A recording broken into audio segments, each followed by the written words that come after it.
2, an Apirense. Okay, we're in at the top of the stretch. Malayo na kalamangan largahan. Kung ano alis ni Jeff, yung postura niya hanggang sa pagtawid ng finish line, yun pa rin. Easy winner for number 2, Andiamo Apirense, dyan sa may last 100 meters.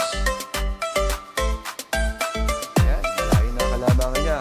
Over number 6, Flattering You, na siyang ating unofficial second placer. At pakuha na ng tersero pwesto dyan yung uno, na si Sophisticated. Tignan natin yung ating magiging datingan. Runaway winner number 2, Andiamo Apirense.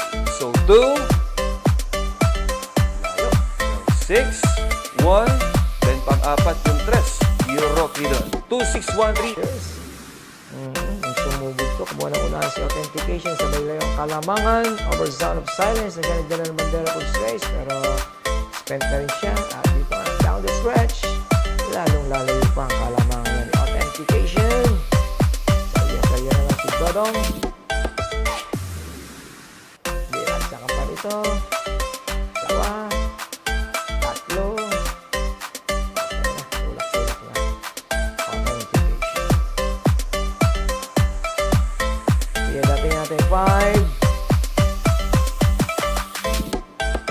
1, 2, and 7 artificial places. Wala natin. Okay, slow-mo replay, but at this point, nauna ng Bagya dyan, spaghetti pababa against one of a kite, tabing bala.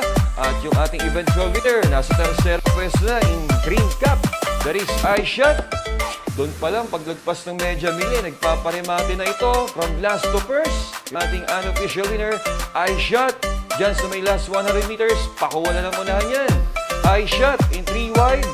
Then in the middle, yung in white silks, that is spaghetti pababa. At dyan, lalampas na yung iShot over is spaghetti pababa. Tignan natin, magiging datingan. So 9, 5, tapos 4, then 4A.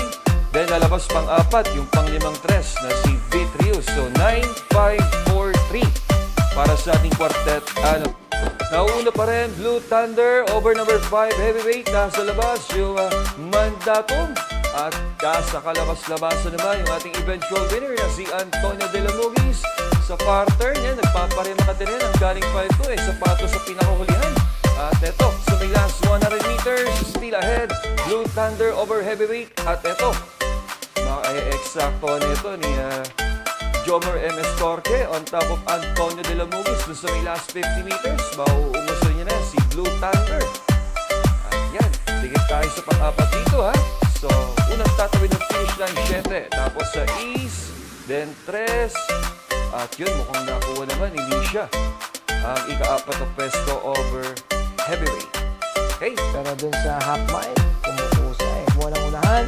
Na-irate na maganda ni Allison, challenge here coming from Captain Alice, talibban ng Nards 23.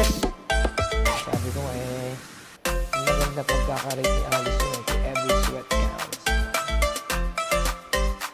Dito, mga 2.5 lines na kanyang Kalamangan over Captain Alice, Nards 23, and Sartorial Elegance.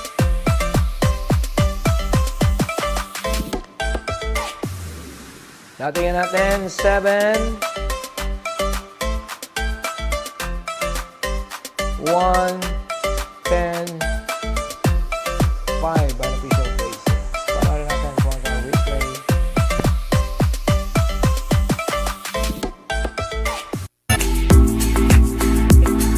Nagtalaga ng bandera dito, iikot lang. Pagsapit ng last 800 meters, kinuha na lang unahan. Piece of cake against iikot lang. We're at this point, piece of cake ang ating nauna. Siyang ating unofficial winner dito.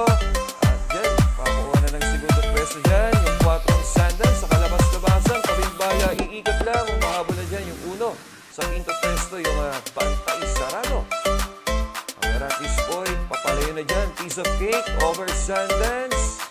Iikot lang, Bantay Sarado. Tingnan natin magiging datingan. So 3, 4, 1, and 6 para sa ating quartet unofficial placings. My Star over Kentucky rin. Kala natin yung remate dyan ni Kentucky rin. Kukuha na ng unahan against Meister. Pero meron pa Dyan sa may last 100 meters, may final verse pa. Itong si My Star over Kentucky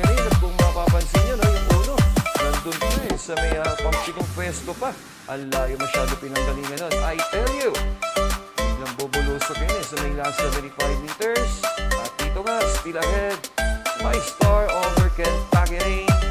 Tignan natin at higit na lang magkakatalo yan, ha? Tignan natin magiging datingan. So, 10, 4, at yun, nakasanting ng uno.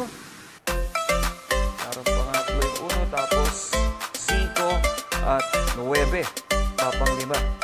My Star over Kentucky Rain. Kala natin yung remate dyan ni Kentucky Rain, kukuha na ng unahan against My Star, pero meron pa eh.